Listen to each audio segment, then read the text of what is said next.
ప్రభువైన యేసుక్రీస్తు నామములో మీ అందరికీ శుభములు. నేటి ధ్యాన వాక్యము 40వ కీర్తన 4వ చరణం. గర్విష్ఠులనైనను త్రోవ విడిచి అబద్ధముల తట్టు తిరుగువారినైనను లక్ష్య పెట్టక యెహోవాను నమ్ముకున్నవాడు ధన్యుడు.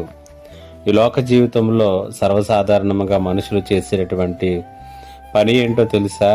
మనల్ని మనము ఇతరులతో పోల్చి చూసుకోవటం. ఇంకా స్పష్టంగా చెప్పాలంటే చాలా సందర్భాల్లో, ముఖ్యంగా దేవుని పిల్లలముగా మనము ఈ లోకంలో ఉన్నటువంటి వారిని చూసి వారితో పోల్చుకుంటూ మనం ఎంతో కృంగిపోతూ ఉంటాం. వారు గర్విష్ఠులైనా వారి జీవితాలే చాలా బాగున్నాయి.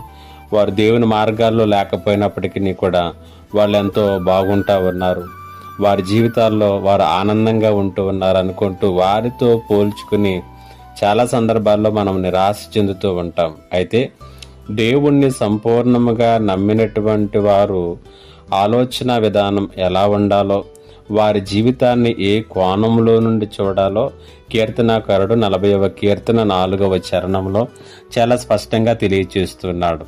ఇక్కడ 2 విషయాలను కీర్తనాకారుడు తెలియచేస్తున్నాడు. మనం చూసినట్లయితే గర్విష్ఠులనైనను త్రోవ విడిచి అబద్ధముల తట్టు తిరుగువారినైనను లక్ష్య పెట్టవద్దు అంటూ ఉన్నాడు. కారణం ఏంటంటే వారి చివరి గతి, వారి అంతిమ గతి ఏ రీతిగా ఉంటుందో దేవుణ్ణి పరిపూర్ణంగా ఎరిగినటువంటి వారికి తెలుసు.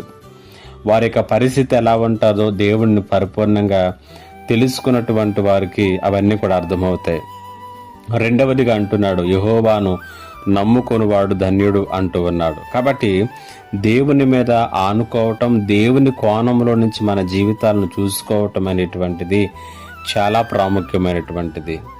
ఈ ఉదయకాల సమయంలో ఈ మాటలు వింటున్నప్పుడు దేవుడు నాకు తెలుసును అని అనుకుంటున్నటువంటి నీ జీవితాన్ని మనుషుల దృక్పథములో చూస్తున్నావా, లేకపోతే దేవుని యొక్క కోణములో నుండి దాన్ని చూస్తున్నావా? ఆలోచన చేసుకో.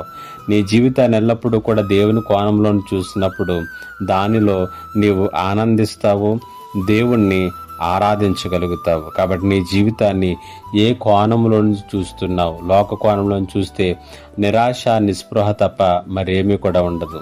దేవుని కోణంలో నుంచి చూసినప్పుడు ఆ జీవితాన్ని దేవుడు ఎంత అందంగా మలుస్తున్నాడో, దేవుడు ఎంత అందంగా తీర్చిదిద్దుతున్నాడో మనకు అర్థమవుతుంది. పరిశుద్ధాత్మ దేవుడు అట్టి కృపను మనందరికీ అనుగ్రహించును గాక. ఆమేన్. ప్రార్థన. మా గొప్ప దేవుడైన తండ్రి, నీకు వందనాలు. ఈ మాటల చేత ప్రతి ఒక్కరి జీవితాలను కూడా మీరు పట్టుకొనమని బలపరచమని యేసు నామములో అడిగి వేడుకొనిచున్నాను తండ్రి. ఆమేన్.